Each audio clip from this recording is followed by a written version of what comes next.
We're talking about movies. Look, Marvel has had some fantastic projects over the years, whether it be within the MCU or even some of the projects that other studios have made, like Fox and Sony. We're talking like Endgame, X-Men Days of Future Past, the goated Sam Raimi Spider-Man 2. These are some really good projects. And now that Fox is back under the control of the sinister mouse house, the likes of the X-Men and the Fantastic Four are being talked about all the time. They're getting their chance to shine. They're getting their movies coming out. But I think another character that's being brought back that isn't getting talked about enough is Charlie Cox's Daredevil. After appearing in Spider-Man No Way Home, Hell's Kitchen's greatest hero is getting his own show back with the announcement of Daredevil Born Again.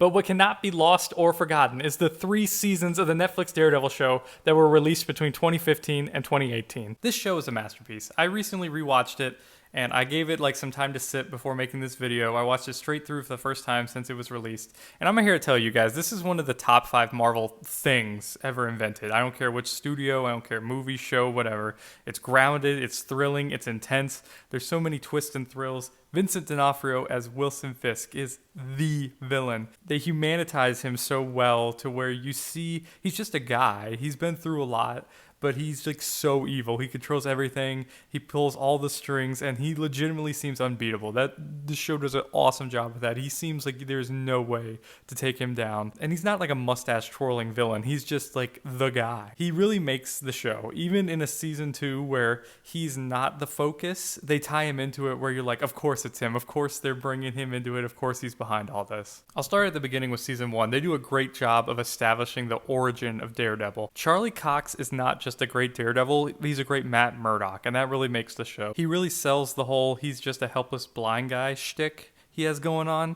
and his journey of discovering what Fisk is up to and his really detrimental obsession with taking him down. And again, it seems impossible, but they do a great job of having everything make sense, and the way they tie the legal system into it is something that you don't get in most superhero shows. This show is very strong with the sense of like the non-superhero side of it, with the legal aspect, the courtroom drama. Season 1 is really fantastic. Season 2, I think, is the weakest season, and it's mainly because Kingpin isn't in it a lot, but it's still a fantastic season. In season 2, they bring in John Bernthal as the Punisher, and he's just fantastic. I'm so glad that they're bringing him back for the new show. I was afraid they weren't going to. I thought they were going to shy away from that. But the story of what happened to his family is weaved through and out this season really well. I will say that, like, with it being the weakest season, it had nothing to do with the Punisher. I thought the season could have been split into 2 halves, and the first half was like the Punisher half of it, which was 10 out of 10, and the second was the stuff with the Hand storyline, which I felt was kind of a huge setup for this Defenders show that they did after season 2.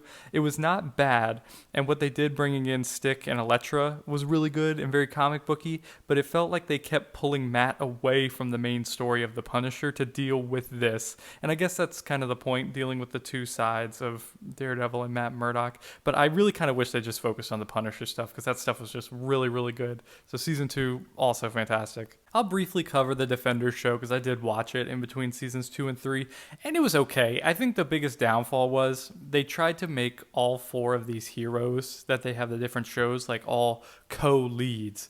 And I think that instead of doing that, it would have worked a lot better if they just made Daredevil like the lead and everybody else be a supporting character. Because Daredevil was really the most popular show. It was the best show. It was the one everybody had watched. And I think by having all these different storylines with Luke Cage and Jessica Jones and Finn, whatever, the Iron Fist, it just like pulled away from, I think, what everybody wanted to see, which was the Daredevil stuff. So I think that the show was fine. I liked what they had in it, like especially when it focused on Daredevil and Elektra and Stick. But it was kind of weak, and I think that it was kind of like Daredevil 2.5, but not really. And I think they could have kind of just gone into Daredevil season 3 or made Daredevil the main focus of Defenders. But Defenders did lead into Daredevil season 3 in that an entire building fell on our boy, and they used this to make him not as OP in season 3. He wasn't at his full 100% most of the season, but Kingpin was. This dude controlled the entire FBI. He controlled what Daredevil stood for with how he manipulated Poindexter into impersonating him. Speaking of how they did Bullseye was genius, where like they had the whole flashback baseball scene that was great. No need to make him corny, just let him throw stuff at people and give him a good backstory. Agent Nadeem was a really surprising addition. I'm sure if he's from the comic, I'm not sure if he is or not, but he was a great character. He's a great guy to root for. He gets wrapped up in this whole thing, and really he's like the vision point of the fans watching, because he's just an everyday dude, and the ending is just so justified. You're just wondering how on earth are they going to get out of it. The odds seem impossible, but at the end, Daredevil gets it done. So like overall, this is like a top 5 Marvel thing in my opinion. I'm not gonna like make a list or anything, but like I feel like it's the most comic book accurate. It's real. It's like it has suspense of disbelief, but it's not like ridiculous. It's very grounded. A lot of courtroom thriller, crime thriller. And I feel like the show is operating at full throttle when it centers on Kingpin. The rivalry that they have is top notch because really they're not good for each other. They focus on each other too much, wanting to take each other down. The side characters are great. Foggy and Karen, who I haven't even mentioned, are fantastic side characters, friends of Matt's. And even when it's focusing on the hand plot, it's still really, really good. Ninjas, are you kidding me? Come on. I stand by the statement. This show is a top 5 Marvel project ever released. If you haven't seen it, check it out before Daredevil Born Again comes out.